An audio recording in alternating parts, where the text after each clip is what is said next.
जब देश की व्यवस्था आईसीयू में चली जाए तो देश में शिक्षकों को भूखा मरना ही पड़ेगा। ये तस्वीर आप देख रहे हैं, ये दिल्ली के जंतर मंतर की है। यहाँ पर एक शिक्षक 15 दिन से भूखा प्यासा सिर्फ इसलिए बैठा है कि वो सरकार की नीतियों का जमकर विरोध कर पाए और जो छात्र जिन्होंने अपनी जान दे दी उनको इंसाफ मिल पाए, पेपर धांधली पर कोई जवाब मिल पाए। सरकार है जिस पर कोई असर होने के लिए तैयार ही नहीं हो रहा। सोचिए किस तरीके से देश के हालात हो गए हैं कि जनता को भूखा रखते रखते अब गाड़ियों को भी किस तरीके से कबाड़ बनाने के लिए एथनॉल का इस्तेमाल कर रहे हैं और इस पर भी कोई अगर खबर दिखा दे तो उन पर भी एफआईआर का खेल खेला जा रहा है, क्योंकि इस देश की व्यवस्था जो है वो इतनी चरमराई हुई है कि वो आईसीयू में जा पहुंची है। और सोचिए किस तरीके से देश के पहले ऐसे प्रधानमंत्री हैं जिनका विदेश में डंका जो बजना था उसमें सिर्फ बुरी तरह से फजीहत हो रही है और कुछ भी नहीं। लेकिन देश का टीवी अखबार इन तमाम खबरों को नहीं दिखाएगा। वो क्या दिखा रहा है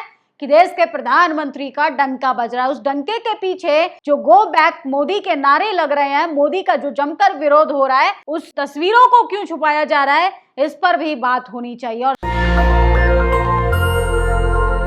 सोचिए जातिवाद अपनी चरम सीमा पर है। जाति के आधार पर बहुजन समाज के नेता अभिनेता प्रवक्ताओं को निशाना बनाया जा रहा है। सोशल मीडिया पर जमकर गालियां दी जा रही है। चंद्रशेखर आजाद को टारगेट किया जा रहा है। बहुजन समाज की बढ़ती हुई राजनीति, युवाओं की जिस तरीके से भागीदारी है, जिस तरीके से युवा सड़कों पर आकर अपने अधिकारों की मांग कर रहा है, ये मनुवादियों को रास नहीं आ रहा और इसको लेकर भी अब उसका विरोध किया जा रहा है। आज इसी पर बातचीत करेंगे। तमाम वो खबरें हैं जो देश का टीवी अखबार आपको नहीं दिखाता। सोचिए जंतर मंतर पर सोनम वांगचुक भूख हड़ताल पर बैठे हैं। कुछ ही दूरी पर प्रधानमंत्री का आवास है, गृह मंत्री का आवास है, कुछ ही दूरी पर नया संसद बना था करोड़ों की लागत से। लेकिन मजाल है उन तमाम जगहों से किसी एक नेता का कलेजा पसीज जाए और वो आके पूछे कि सोनम वांगचुक अपना भूख हड़ताल खत्म कीजिए, हम छात्रों के लिए इस देश की शिक्षा व्यवस्था में सुधार करने का प्रयास करेंगे। लेकिन सोचिए इस देश में क्या जरूरत है कि कोई इंसान भूख हड़ताल पर बैठा है। सोचिए इस देश की व्यवस्था इतनी चरमराई हुई है कि दम तोड़ चुकी है। इस देश के तमाम जो खुद को सो कॉल्ड एलिट वर्ग कहते हैं, चाहे क्रिकेटर हो, एक्टर हो, आर्टिस्ट हो, तमाम तरीके के लोगों की बात करें जो सक्षम है, तो देश की व्यवस्था को बदल सकते थे,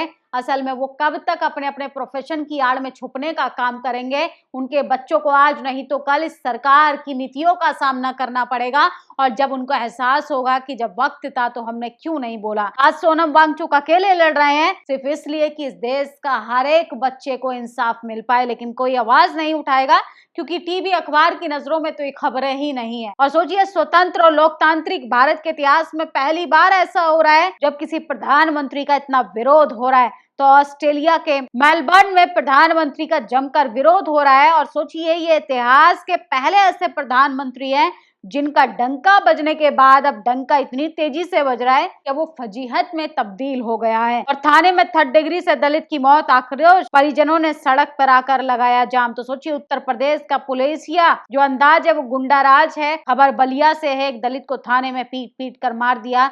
लोग मेरठ की घटना पे पूछ रहे थे कि अविनाश पांडे ने थप्पड़ मारा, तो सोचिए उसको डिफाइन कर रहे हैं और वहां पर पुलिस की आड़ में एक दलित युवक की मौत हो जाती है। इस पर चारों तरफ चुप्पी है।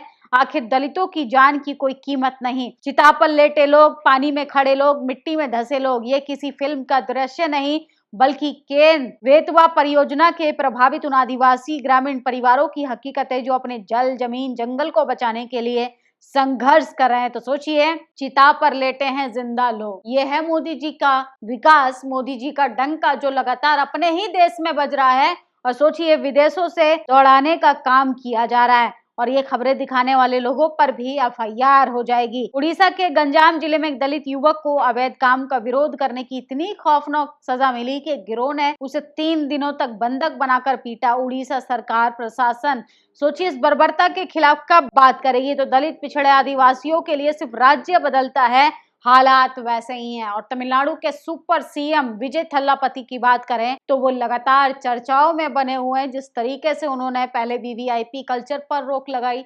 भ्रष्टाचार करने वालों का इलाज किया, महिलाओं के लिए अलग से पुलिस फोर्स बनाई, अब उनका सोशल मीडिया पर सबसे ज्यादा एक भाषण वायरल हो रहा है जो उन्होंने अपने चुनाव के दौरान दिया था, जिसमें उन्होंने कहा था कि अगर कोई रिश्वत मांगे तो बस कह देना अपना रिश्वत नहीं देंगे, मेरा नाम लेना, सीधे उस अधिकारी का नाम मुझे बता देना, उसके बाद मैं देख लूंगा। ये बंदा साउथ में ऐसे मैसेज देगा पूरी राजनीति बदल जाएगी। साउथ केवल पिक्चर में नहीं बल्कि राजनीतिक सिस्टम में भी देखने के लिए मिल रहा है। और विजय थल्लापति जो हैं वो साबित कर रहे हैं। उन्होंने जिस तरीके से शपथ के दौरान कहा था कि ये सोशल जस्टिस के नए युग की शुरुआत है, तो उन्होंने साबित किया कि वाकई में नए युग की शुरुआत है। और सोचिए, प्रधानमंत्री ने फजीहत करा ली अपनी विदेशी दौरे पर जाकर, और 20 के बाद जब उन्हें सदन के अंदर आना पड़ेगा तो सोचिए किस तरीके से भयानक तस्वीरें आती हैं सदन के अंदर से। उनको ऐसा लगता है कि अपने ही देश में आके सबसे ज्यादा चिंता उन्हीं को होती है और विदेश में उनका जमकर विरोध हो रहा है। ये तस्वीरें डरा रही। हेल्थ चेकअप के दौरान सोनम वांगचुक बेसुध दिख रहे हैं। पता नहीं 15 दिन से सोनम वांगचुक किन लोगों के जमीर को जिंदा जगाने के लिए भूख हड़ताल कर रहे हैं। यहाँ पर तो लोगों की आत्माएं मरी हुई हैं। यहाँ पर तो लोग जाति देखकर, पार्टी देखकर, विचारधारा देखकर, मोहल्ला देखकर, जिला देखकर सरकारें बनाते हैं। और सोचिए, इस देश का शिक्षक जिस पर तमाम लोग फिल्म बनाकर पैसा बटोरने का काम करते हैं, वो एक्टर जो हैं, जो सो कॉल्ड आर्टिस्ट खुद को कहते हैं, उनके मुंह से भी एक शब्द नहीं निकलता। अफसोस होता है कि इस देश का शिक्षक, इस देश का छात्र जो है वो अपनी जिम्मेदारी तो निभा रहा है, लेकिन जो पावर में है लोग, जो सिस्टम को वाकई में कमजोर बना सकते हैं, जो झुकने के लिए मजबूर कर सकते हैं, उन लोगों के मुंह से कब आवाज आएगी, सवाल ये है।